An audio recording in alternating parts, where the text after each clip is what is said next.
Nilipotoka hospitali, mwanangu alikuwa yuko salama na viungo vyake vyote. Tulifika tukampumzisha humo ndani. Sisi tukawa tumetoka tukakaa hapa, lakini alikuwa salama na viungo vyake vyote. Ila tu ghafla tunakuta mtoto hana pua. Kimeniathiri sana kisaikolojia, nimeathirika. Kwa sababu ni swala gumu. Mwanangu mimi sawa kafariki, nimekubali mipango ya Mungu. Sasa hiyo pua tena hapo, kwa nini siwepo? Kakaa pembeni kwa ajili ya kujua namna ya utaratibu wa dhehebu lake ni dini gani na yule mtoto alimuita jina gani, alafu ili tufanye mawasiliano na dhehebu lile ili kesho tufanye maandalizi ya kuzika. Muda huo tunaongea, tukawa tumesikia kelele humo ndani. Yule mama na kutoka nje anapiga kelele, jamani, njoneni muone maajabu haya.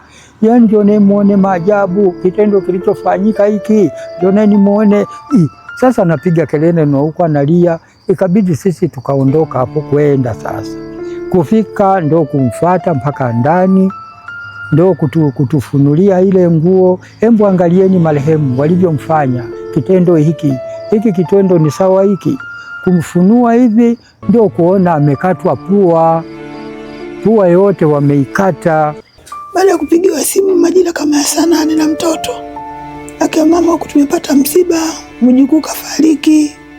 Nikaambia sawa, niko mbali kidogo kwenye shughuli, nikimaliza na kuja. Nimefika hapa nikakuta hapa mna watu huku chumbani giza, mimi nikapitiza moja kwa moja huko nalia. Nimefika kule tumelialia. Baadaye nikakaa nikawa namuuliza mtoto ameumwa nini, mbona ghafla hivi? Akasema yeye alishikwa tu na kifua. Haya, mtoto yuko wapi? Yuko kule. Sasa nyinyi mtakaaje huku mtoto yupo kule? Sio vizuri.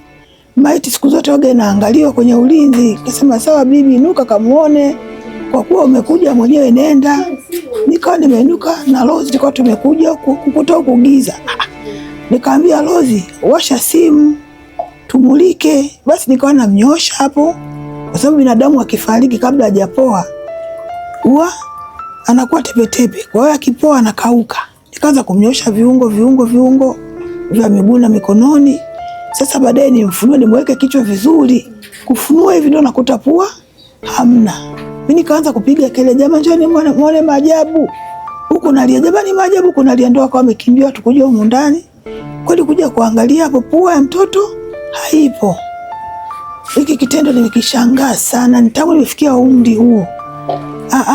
Ilikuwa saa 2 usiku. Nikakuta bibi yake na mama wa marehemu. Anasema jamani, hata kama mtoto amekufa ndo awe na pua hana. Wote tukashangaa. Hana pua Tukaingia chumbani. Kufika kweli kafunua mtoto hana pua yote hii, wameikata pua, ni mashimo tu ndio yanaonekana na nyama nyeupe. Kwenye mtaa wangu hili naweza nikahesabu ni tukio nafikiri kama sio la 3 la 4 kwenye mtaa wangu kwa miaka hapa karibuni, kuanzia nimekuwa mwenyekiti ambao matukio kama namna hii. Kama nakumbuka kuna tukio la mtoto kupotea, alibebwa mtoto mdogo, lakini pia tukio hili tena ambalo limetokea limeleta sintofahamu, na hili pia bado uchunguzi unaendelea, sababu jeshi la polisi limebeba mwili, watatujulisha kwamba ni kitu gani, maana linachanganya, halina maelezo mazuri. Jana tulipokea mwili wa mtoto mchanga wa miezi 5. Mwili huu ulikuwa ni wa mtoto ambaye anaonekana pua yake imeondolewa kwa kukatwa na kitu chenye ncha kali. Uchunguzi bado unaendelea na tutakapokamilisha uchunguzi tutatoa taarifa kamili. Matukio haya yamekuwa yakihusishwa na imani za kishirikina, ambapo yameendelea kuleta hofu na taharuki miongoni mwa wanajamii. Neema Ntinkwa, TBC, Katavi.